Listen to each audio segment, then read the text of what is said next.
राधे राधे, जय हिंद। क्लोरोफॉर्म में हैलोजनीकरण या क्लोरीकरण।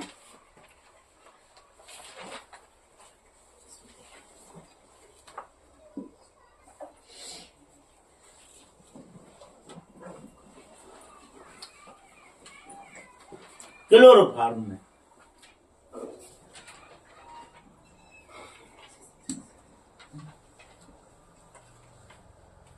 अल्ट्रावायलेट लेने पड़े, अपन पहले कर चुके हैं लाइट में। तो कार्बन टेट्राक्लोराइड प्लस HCl यहां से निकल।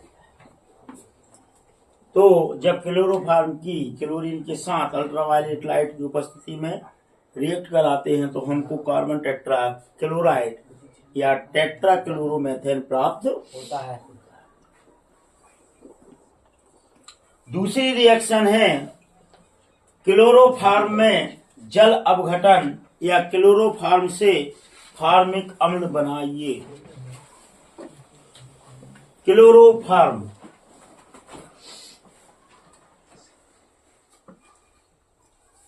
Cl3। जल अपघटन मतलब जल की क्रिया, लेकिन क्षार की उपस्थिति में होती है। तो क्षार के स्थान पर हम यहां लेंगे KOH।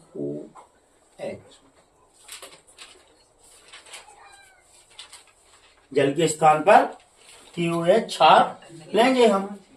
यहां क्लोरीन कितने हैं? 3। तो यहां पर मीडिएटर कंपाउंड बनेगा OH OH OH और माइनस में 3KCl निकल जाएगा।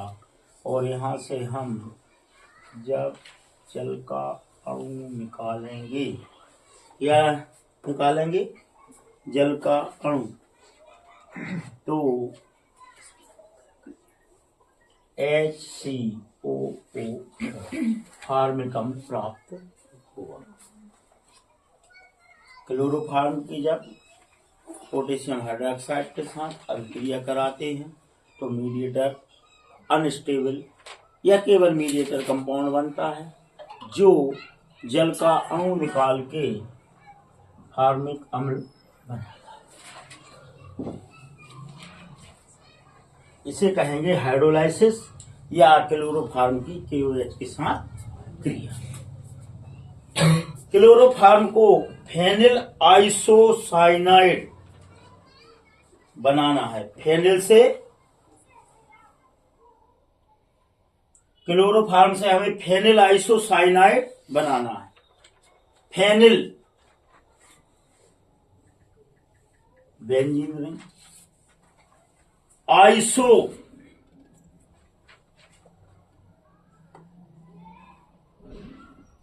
साइनाइड बनाना है। बनाना कैसे है? क्लोरोफॉर्म से। Phenyl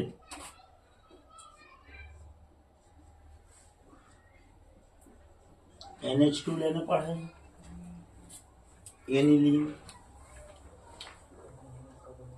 plus CHCl3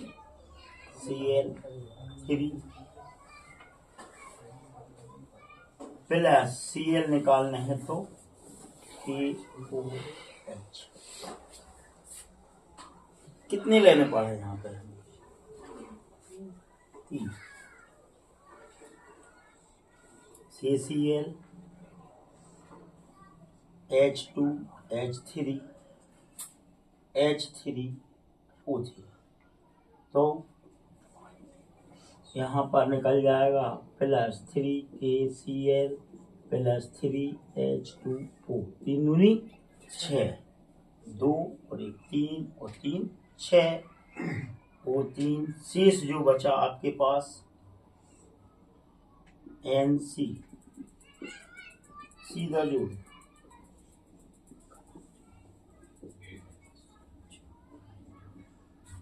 एनिल isocyanide. अगर अभिक्रिया आ जाए कि क्लोरोफॉर्म से एथिल आइसोसाइनाइड बनाइए, तो यहाँ हमें C2H5 रहेगा, यहाँ C2H5 अभिक्रिया सेम होगी। इस अभिक्रिया को कार्बल एमीन अभिक्रिया भी कहते हैं। तो पहली हो गई हेलोजनीकरण, दूसरी हो गई हाइड्रोलाइसिस, तीसरी हो गई कार्बल एमीन अभिक्रिया। या फेनिल एमीन और क्लोरोफॉर्म के साथ अभिक्रिया कराएं तो क्या बनेगा, या क्लोरोफॉर्म से फेनिल आइसोसाइनाइड बनाइए, या क्लोरोफॉर्म से एथिल आइसोसाइनाइड बनाइए। ठीक है ना। चौथी अभिक्रिया संघनन।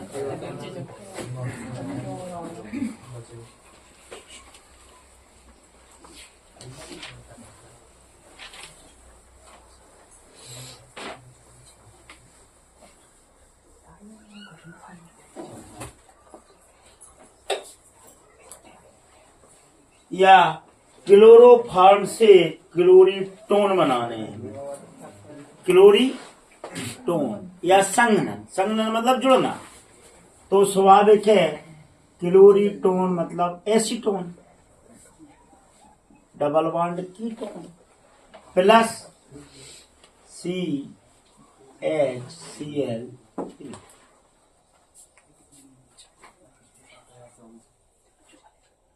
इसे इस प्रकार अगर हम लिख दें तो और भी आसानी होगी।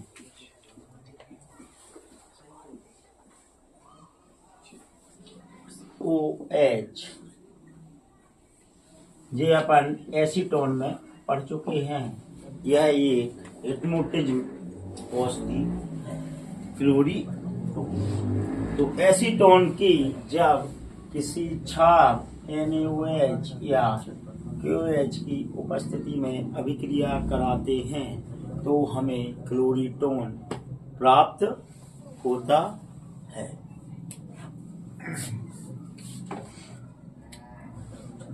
अगली रिएक्शन क्लोरोफॉर्म में विहेलोजनीकरण। क्लोरोफॉर्म में डिहेलोजिनेशन मतलब इसमें से हेलोजन को निकालना है। तो HCCl3, अब यहां हम दो नहीं ले रहे, यहां ले रहे Cl3CH। तो स्वाभाविक है क्लोरीन को निकालने के लिए कोई ना कोई धातु हमको लेनी पड़ेगी। सिल्वर ले लें, सिल्वर की वैलेंसी 1 है तो यहाँ कितने लगेंगे 6। जो बन गया उसे लिख दो CH triple bond CH। Ethyne या एसिटिलीन प्लस 6 AgC। जब क्लोरोफॉर्म की सिल्वर के साथ अभिक्रिया कराते हैं तो हमें एथाइन प्राप्त होता है। छठवीं रिएक्शन कौन सी है जी? अब छठवीं ध्यान रखना। छठवीं रिएक्शन है नाइट्रीकरण। नाइट्रीकरण मतलब HNO3 के साथ क्रिया, काय की? क्लोरोफॉर्म की। या क्लोरोपिक्रिक अम्ल बनाना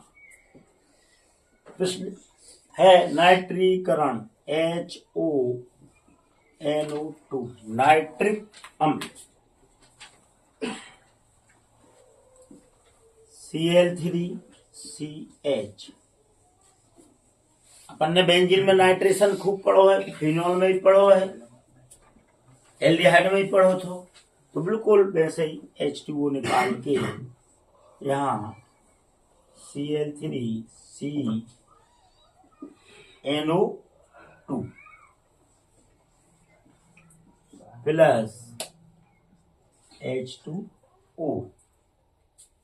इसे नाइट्रोक्लोरोफॉर्म भी कहते हैं। नाइट्रोक्लोरोफॉर्म या पिक्रिक अम्ल कहते हैं। यह एक विस्फोटक, यह एक विषैली गैस है। यह एक विषैली गैस है। इसे युद्ध में काम लिया जाता हुआ। कुछ नहीं करते, एक बाटल में पहले से क्लोरोफॉर्म नाइट्रिक अम्ल भर के रख देते हैं, ढक्कन लगा देते हैं, लेकिन रंगीन बाटल में। और जब इसे फेंकते हैं तो ये रिएक्शन करके क्लोरोपिक्रिन या नाइट्रोक्लोरोफॉर्म विषैली गैस निकलती है। इसी युद्ध में भी काम में लिया जाता है। सातवीं रिएक्शन है क्लोरोफॉर्म की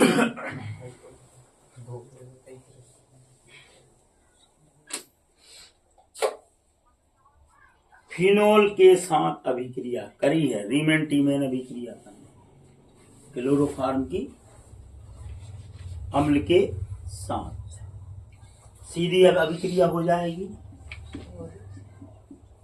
फिनोल प्लस H यहां से निकाल दो, CH स्वाभाविक है क्लोरीन है, तो हमें क्या लेना पड़ेगा, यानी OH 3 लेना पड़ेगी।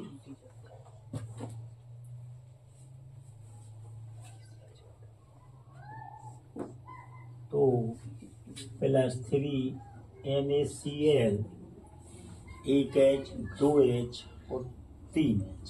कितने H होगा, 5। 5 में से 2H अपन ले आए जल में, H2O बचे O, तो CHO 2 यहाँ, तीनों थे ना, तो एक H यहाँ आ जाएगा, तो ये हो जाएगा CHO। इसका नाम होगा सैलिसिलिक एल्डिहाइड। इन सबसे आप पुरानी रिएक्शन पढ़ के परिचित हैं, सैलिसिलिक एल्डिहाइड, और इनमें से अधिकतर आधी रिएक्शंस आप पहले पढ़ चुके हैं। फिनोल में पढ़ी थी, एल्डिहाइड में पढ़ी, एसिड्स में भी अपन ने इन रिएक्शनों को अध्ययन किया था। अगला क्वेश्चन है 8वां,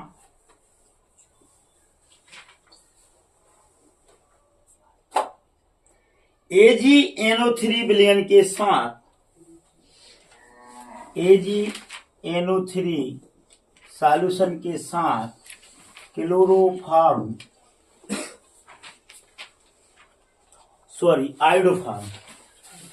आयोडोफॉर्म येलो प्रेसिपिटेट देता है, पीला अपक्षेप देता है, जबकि क्लोरोफॉर्म कोई अपक्षेप नहीं देता। क्यों? स्वाभाविक है, फ्लोरीन, क्लोरीन, ब्रोमीन और आयोडीन।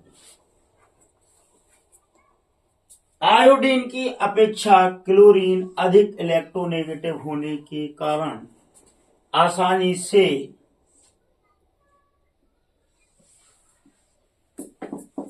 AgNO3 के साथ क्रिया नहीं करता, क्योंकि यह निर्मल बंध है। जबकि यह कम इलेक्ट्रोनेगेटिव या यहाँ पॉजिटिविटी बढ़ जाती है और इसका मॉलिक्यूलर एटॉमिक मास भी बढ़ जाता है, जिसके कारण आयोडोफॉर्म और CH कार्बन के बीच बॉन्ड दुर्बल होता है और यह आसानी से पीला अपक्षेप दे देता है। मतलब कुल मिला के कार्बन और I के बीच वीक बॉन्ड होता है और कार्बन और Cl के बीच स्ट्रॉन्ग बॉन्ड होता है। तो यह आसानी से जब क्रिया नहीं करेगा तो कोई अपक्षेप नहीं देगा क्लोरोफॉर्म। और कार्बन और आयोडीन के बीच वीक बॉन्ड है तो वह आसानी से AgNO3 के साथ रिएक्ट या रिएक्शन करके येलो प्रेसिपिटेट देता है। अगला क्वेश्चन है क्लोरोफॉर्म को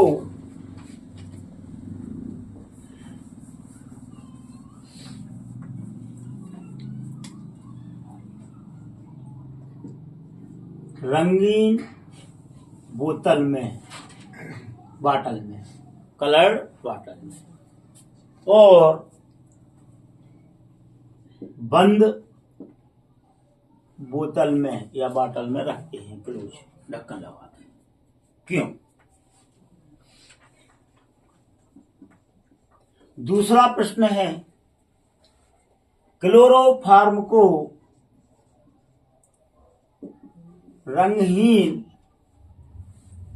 कलरलेस और खुली बोतल में क्यों नहीं रखते? प्रश्न इस प्रकार से, दो प्रकार से आ सकता है, क्यों और क्यों नहीं रखते। तो स्वाभाविक है कि यहाँ प्रकाश से संबंधित है, लाइट से, और वायु से, वायु की ऑक्सीजन से।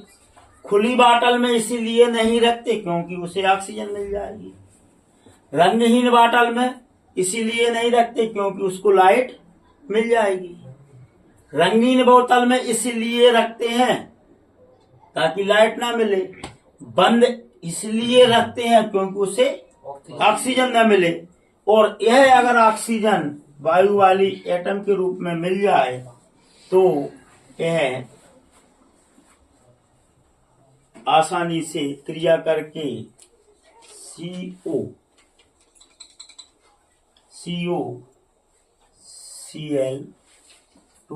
प्लस COCl2 इस फॉस्जीन गैस कहते हैं जो जहरीली होती है। इसीलिए इसे रंगीन बोतल में या बॉटल में और बंद बॉटल में रखते हैं, या रंगहीन बॉटल में और खुली बोतल में नहीं रखते क्योंकि ये ऑक्सीजन के साथ और सूर्य के प्रकाश के साथ या प्रकाश के साथ फॉस्फीन गैस बना देती है। आज के लिए इतना काफी है। राधे राधे, जय हिंद।